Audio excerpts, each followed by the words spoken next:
In this video, we will show you how to replace your fuel pump sending unit assembly on this Chevy Tahoe. This will be located inside of your fuel tank. Let's get into it. All right, friends, let's get started. Go ahead and open up that fuel door and remove your fuel cap. We'll just give that a quick inspection and set it aside.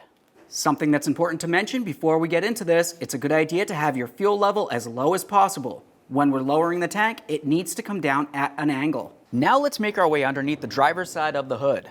Along where the battery is, you're going to find the fuse box. Let's go ahead and lift up that cover, and we're looking for a relay that says fuel pump. You can see I have it highlighted right here. Once you've found that, let's make our way down into the fuse box and remove that relay. That's this one right here, next to the two larger relays.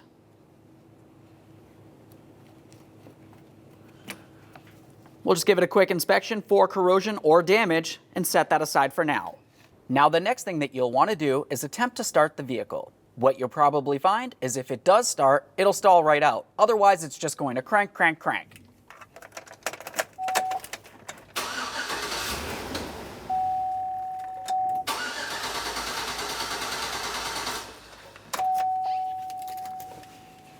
Now the reason for doing all that is to remove the fuel pressure from inside the system. Let's go ahead and take that relay, put it back, and put the cover back on the fuse box.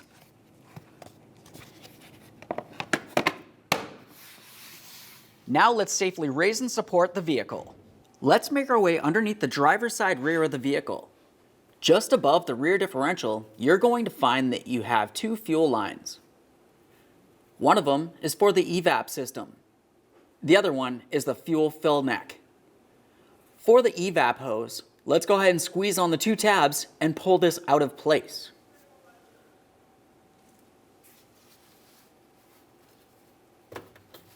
Now that we've done that, we're going to continue on to removing the fuel fill hose from the tube.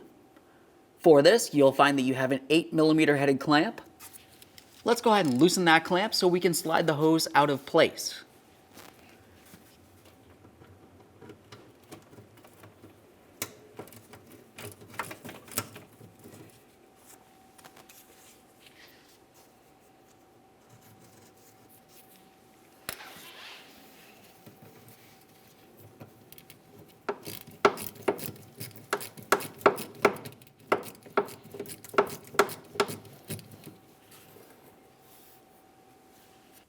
Now with the clamp out of the way, continue on with a hose pick. We're going to have to separate the rubber hose from the metal aspect of the filler neck. We'll just try to make our way inside this area, being extremely careful not to damage the hose.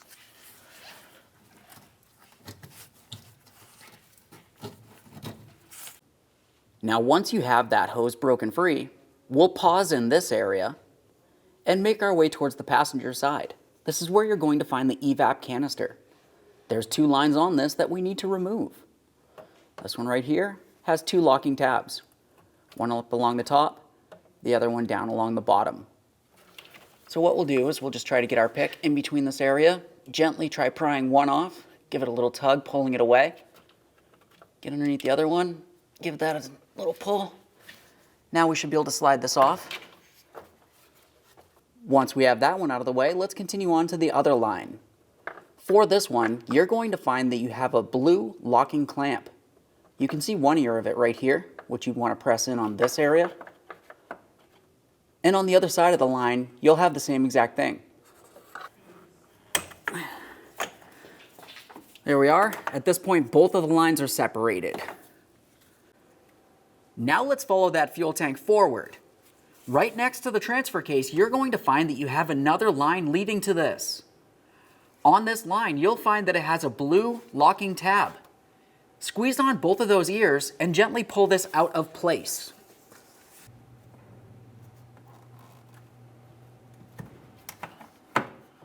There we are. A quick inspection, and you can set that aside. Now the next thing that we are going to need to do is apply some pressure underneath the fuel tank so we can remove both of the fuel straps. You'll find that you have one located close to the front of the tank and a second one close to the rear of the tank.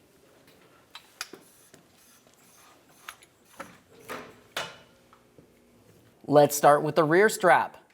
For this, if you were to look along the frame, you're going to find a 15mm bolt holding this in place. Remove it.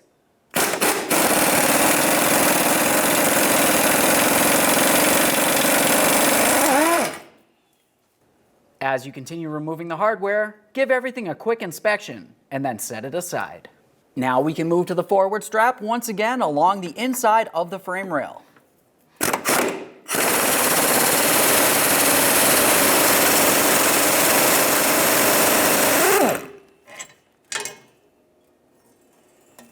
Now that we have the bolts out of there, let's go ahead and remove each of those straps.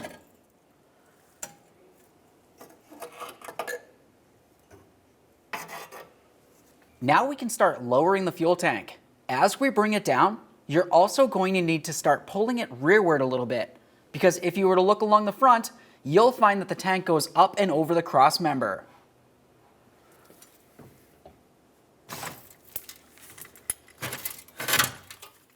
Now that we're starting to come down a little bit, let's pay attention to that filler hose. Go ahead and carefully pry it off of the filler neck tube.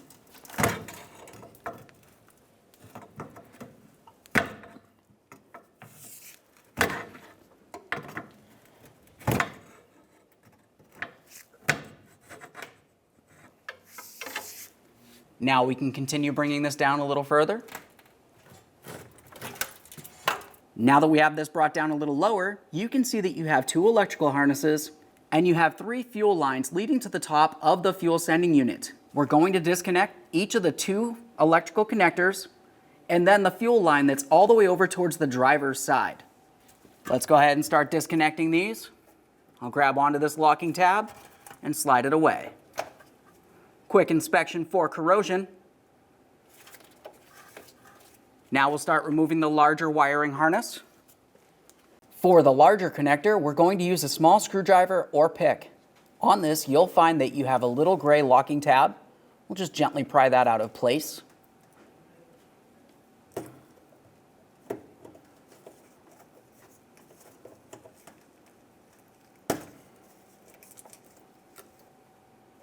It looks like there's half of it there. I'm just going to double check to see if any more is in there.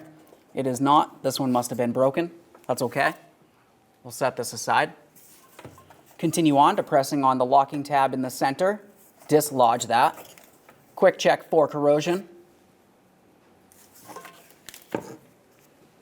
Now we can start removing our lines from this. On these, there's 2 tabs. We'll go ahead and squeeze on those. You can use your fingers or some long nose pliers and pull the line right up and off of there.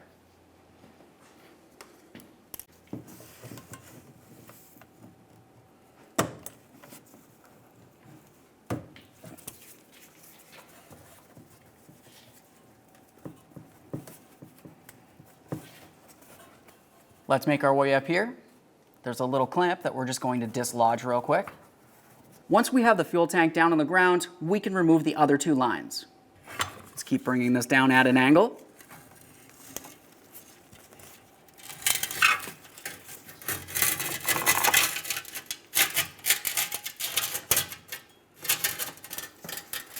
All right.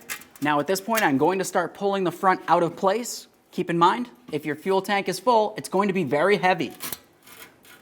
Start lowering this down some more. There we are.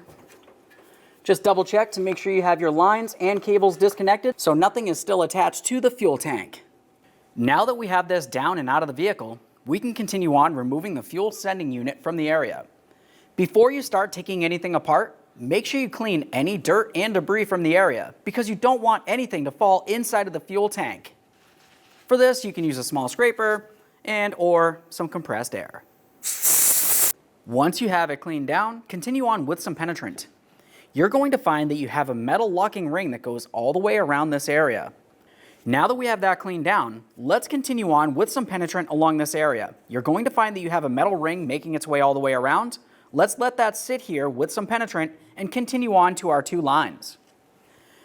Now on this second line here in the center, it gets removed the same as the first while it was still in the vehicle. Squeeze the 2 tabs, gently pull it out of place.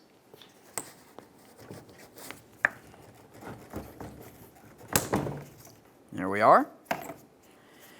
For this one right here, it's going to have 2 locking tabs. These ones are a little different. You need to use 2 picks, one on one side, one on the other, and slide that out of place as well.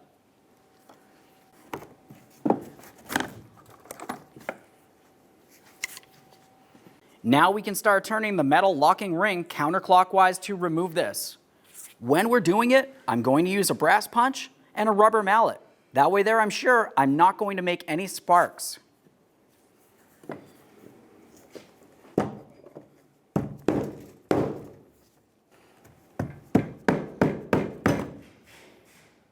Now let's take hold of that fuel sending unit, press it down, and then finish cleaning up the area.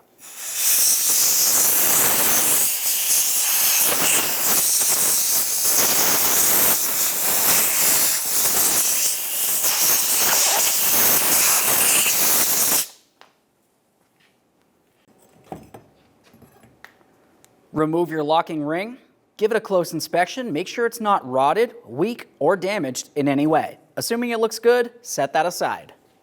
The next thing you want to do is make sure you have a collection bucket next to the area, because as we lift this up and out of here, it's probably going to have a little bit of fuel still left in it. Now once you have this up, we're going to continue on to removing these 2 lines as well.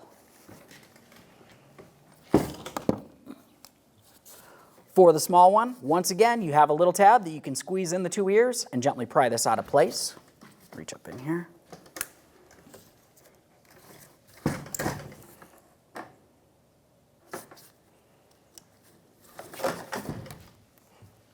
Now we'll do this one. This is another one of those lines that has the 2 ears that you need to grab with 2 picks. Now with both of those pried away, we'll just slide this off of here.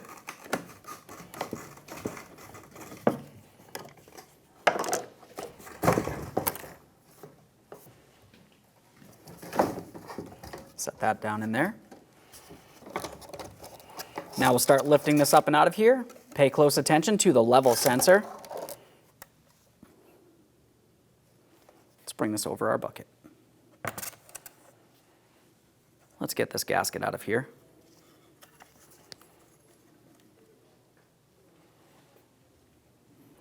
Now let's start swapping over these 2 plastic pieces. On this, we'll just use our small pocket screwdriver or small pick, carefully get underneath each of the ears, gently pry them away from the steel line, and slowly press it away. Once you have one side over, do the same on the other.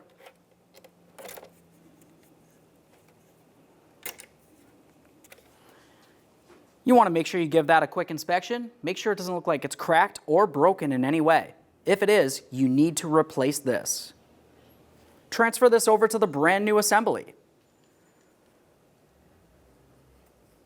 We'll remove our plastic cover, slide it into position, and listen for a click. Make sure that's secured on there. Make our way back over to the original assembly and remove that second connector. Same process.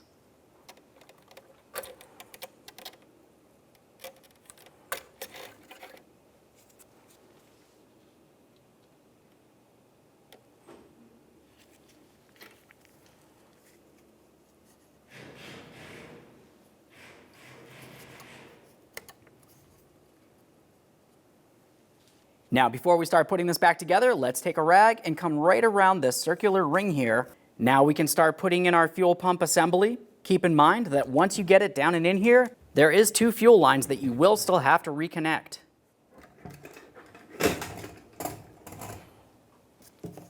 Just reach down in here, grab onto the larger line.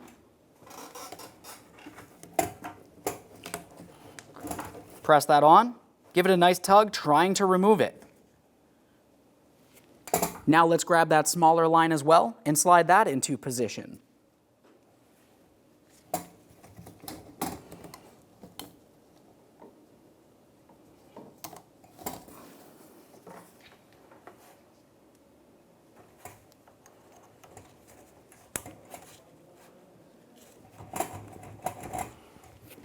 Now we can start putting this in place. We'll grab that brand new gasket and slide it around the fuel assembly. Rest it in place on the fuel tank inside that groove that you had cleaned. Continue pressing this down, making sure that each of your tubes lead to where the lines will connect in. Once you feel as though you have it pressed down, double check all the way around to make sure you don't see any gaskets sticking out, and you can also see the gasket perfectly sitting in the groove all the way around. What I mean by that is it didn't fall inward as well. Continue on with your locking ring.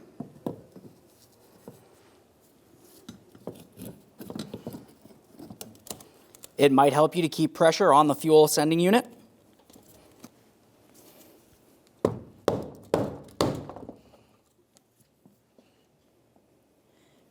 As you're starting this in position, double check all of the ears. It's important to make sure that it's completely locked down all the way around.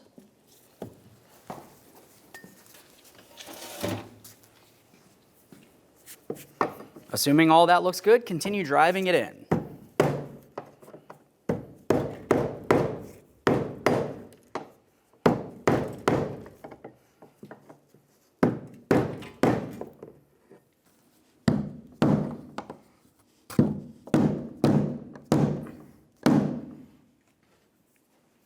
There we are.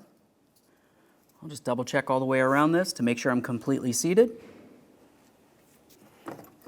Let's reconnect those two lines.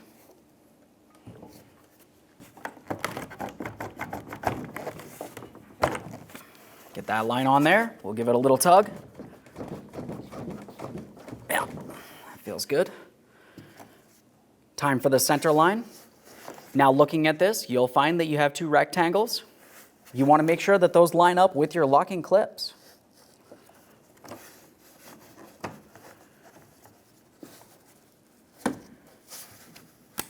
Listen for a click, give it a tug. Now before we get this back up into the vehicle, it only makes sense to go ahead and clean down any of the other rust or debris that might be on the tank.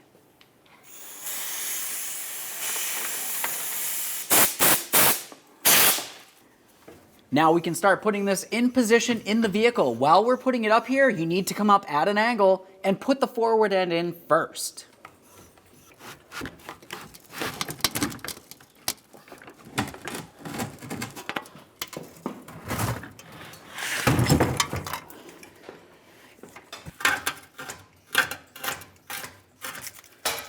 Now before we get this up there too far, let's start reconnecting our line and our wiring.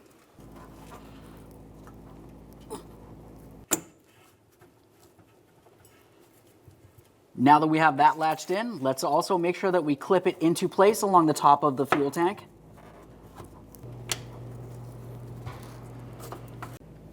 Now it's time for our wiring. We'll press in that large connector. Listen for a click from that. Give it a quick tug. Make sure you put back in the gray locking connector piece. As I mentioned before, ours is broken, but I'll put in the piece that I can use.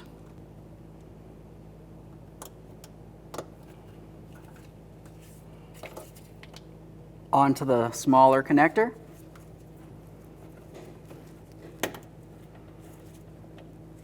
Now we can continue jacking this up into the proper position.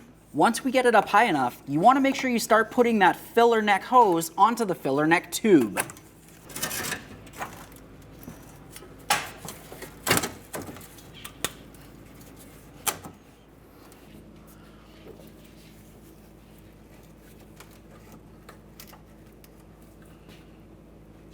At this point, I can feel that the tube comes all the way down to here.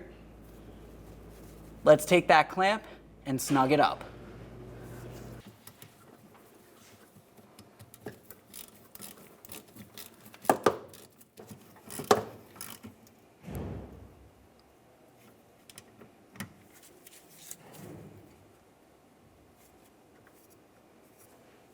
Let's do the other line next to it.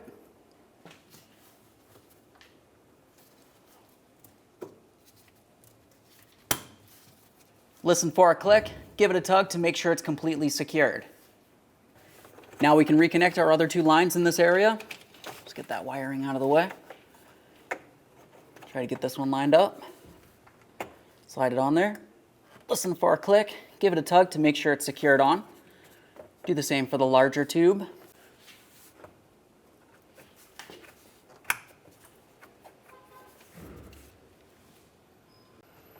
Let's make our way back up to the front of the tank and reconnect that line as well.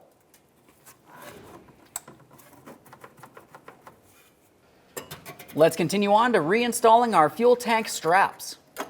We'll slide this into position along the center of the vehicle, swing it over towards the driver's side, and put in our mounting bolt. Get this lined up, start in our mounting bolt.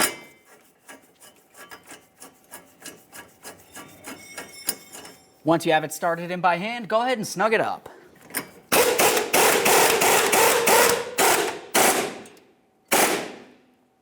Now we'll do the same for the forward strap.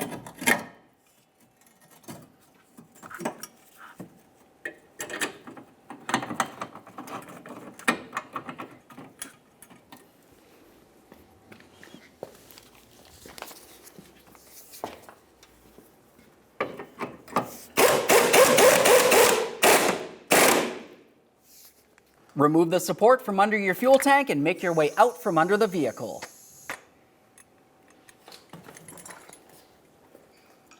Out from under the vehicle, let's continue on by putting on our fuel cap and shutting the fuel door. Okay friends, we've got the truck back together. At this point, hop in the passenger compartment and attempt to start the truck. What you're going to find is that it takes a couple extra cranks to be able to get it started. That's due to the fact that there's no fuel pressure inside the lines. Fuel has to make its way all the way from in the fuel tank up to the engine. Once it starts running, go ahead and take a peek underneath the vehicle and make sure you don't have any fuel leaks. Aside from that, take it for a road test. Thanks for watching. When only the best will do, demand TRQ. The only company that lets you view before you do. TRQ is committed to offering the highest quality aftermarket auto parts that are engineered for peace of mind. Thanks for using and viewing with TRQ.